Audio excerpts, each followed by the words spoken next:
Selamat pagi, Namo Buddhaya. Hari ini kita akan belajar matematika, materi penyajian data dalam tabel dan diagram gambar. Simak baik-baik video berikut ini. Hari ini kita akan belajar penyajian data dalam tabel dan diagram gambar. Langkah-langkah untuk menyajikan data dalam bentuk tabel adalah: pertama, tentukan data terendah dan data tertinggi. Lalu, tentukan macam datanya dengan melihat isi data.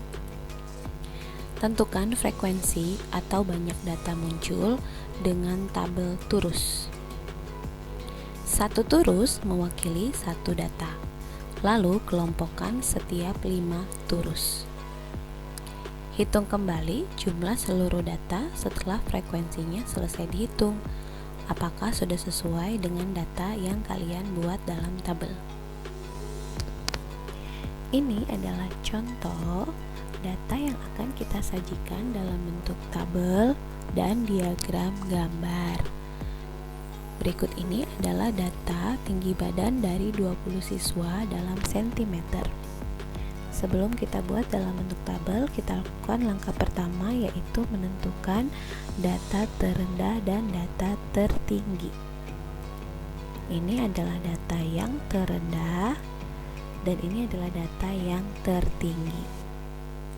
Jadi data terendahnya adalah 124 dan data tertingginya adalah 147. Lalu kita tentukan macam datanya. Ada tinggi berapa saja? Kita urutkan tadi 124 cm. Ada data 130 cm, lalu 134 cm, 140 cm, 141 cm, 143 cm, lalu 146 cm dan 147 cm. Setelah kita tentukan macam datanya, kita akan buat data berikut ini dalam bentuk tabel. Ini ada tabelnya. Macam datanya kita susun di sini dari 124, 130 sampai 147. Oke, di sini sudah kita tentukan bahwa 124 ada 1 turus, 147 ada 1 turus.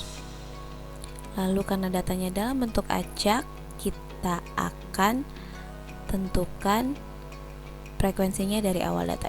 140 ada 1 data, 143 1 data, 146 1 data, lalu 141 1 data, 140. Terus yang berikutnya 43 143, kita isi di sini 140 143 lagi. Karena sudah ada 4, berarti kita kelompokkan jadi satu kelompok, ada 5. 147 146 140 141 143 146 130 dan terakhir 134. Nah, dari turus ini dapat kita hitung 124 ada 1 siswa, 130 ada 1 siswa, 134 ada 1 siswa, 140 cm ada 4 siswa, 141 ada 2 siswa, 143 ada 6 siswa, 46 ada 3 siswa, dan 147 ada 2 siswa. Lalu kalau sudah selesai menghitung frekuensinya masing-masing, kita tentukan apakah sama data yang kita tulis ini sebanyak 20 siswa. Jadi kita hitung kembali banyak siswanya. 1 ditambah 1 ditambah 1 ditambah 4 tambah 2 tambah 6 tambah 3 tambah 2. Hasilnya adalah 20. Berarti data yang sudah kita hitung frekuensinya sudah sesuai dengan data tinggi badan dari 20 siswa. Nah, ini datanya sudah kita sajikan dalam bentuk tabel. Ada kolom nomor, tinggi badan, dan banyak siswa. Yang berikutnya, kita akan menyajikan data dalam bentuk diagram gambar.